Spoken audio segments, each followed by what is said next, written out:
Bismillahirrahmanirrahim. Assalamualaikum warahmatullahi wabarakatuh. Pada kesempatan kali ini, kami dari kelompok 4 akan mempresentasikan hasil diskusi kami mengenai cerdas berwisata dalam sistem pendukung keputusan dalam industri pariwisata, membantu wisata memilih destinasi yang terbaik dengan sistem pendukung keputusan.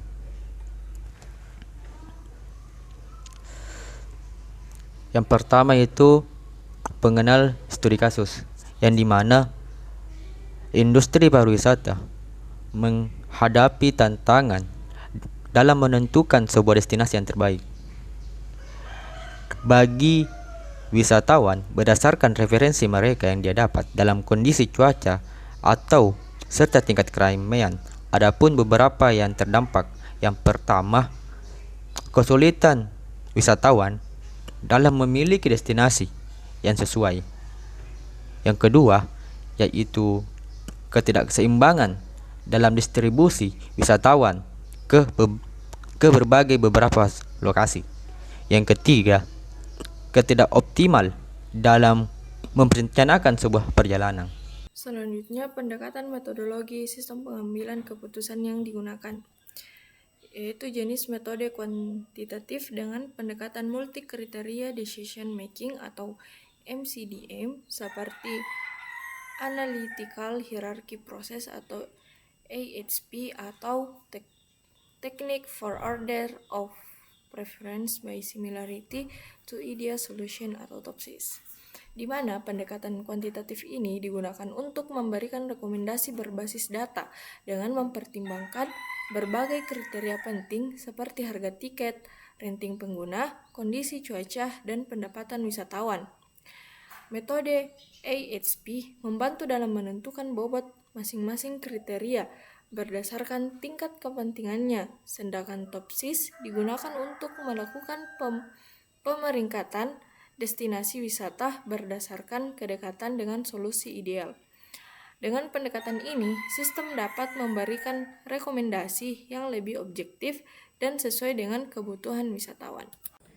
Nah, setelah menentukan metodologi dari study case yang kami ambil, di sini saya akan menjelaskan tentang cara kerja atau alur dari sistem pengambilan keputusan pada study case ini. Yang pertama, ada input data. Di sini data yang digunakan atau data yang dikumpulkan itu meliputi informasi destinasi wisata, seperti lokasi, harga tiket, fasilitas, ulasan dan rating pengunjung, kondisi cuaca, serta tingkat kepadatan wisatawan berdasarkan data real time. Selanjutnya, proses pengolahan, di mana data yang telah dikumpulkan tadi akan dianalisis menggunakan metode yang telah diambil, yaitu MCDM, untuk menilai dan memberi peringkat destinasi terbaik berdasarkan preferensi pengguna. Kemudian yang ketiga itu analisis dan hasil, di mana wisatawan mendapatkan rekomendasi destinasi yang paling sesuai dengan preferensinya, di mana berdasarkan preferensi dan hasil analisis MCDM, sistem akan memberikan rekomendasi destinasi yang paling sesuai dengan kebutuhan wisatawan. Kemudian yang keempat yaitu output dan implementasi, di mana informasi akan ditampilkan dalam bentuk aplikasi atau situs web yang memudahkan wisatawan dalam memilih destinasi. Adapun kesimpulan pada materi yang kami bahas pada video kali ini, jadi kesimpulannya adalah metode MCDM efektif dalam membantu wisatawan memilih destinasi terbaik serta mempermudah perencanaan perjalanan berbasis data yang akurat. Jadi metode MCDM ini terbukti juga efektif dalam membantu wisatawan dalam memilih destinasi terbaik secara objektif berdasarkan berbagai kriteria.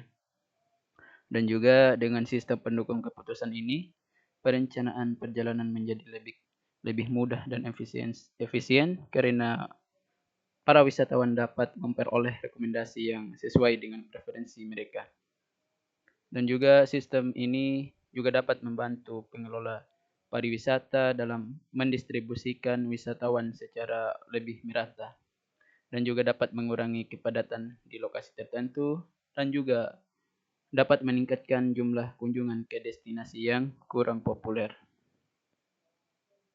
Dan adapun rekomendasinya, jadi pengembangan sistem dengan kecerdasan buatan untuk memberikan rekomendasi lebih personal, integritas dengan platform pemesanan tiket, dan juga akomodasi untuk pengalaman pengguna yang lebih optimal.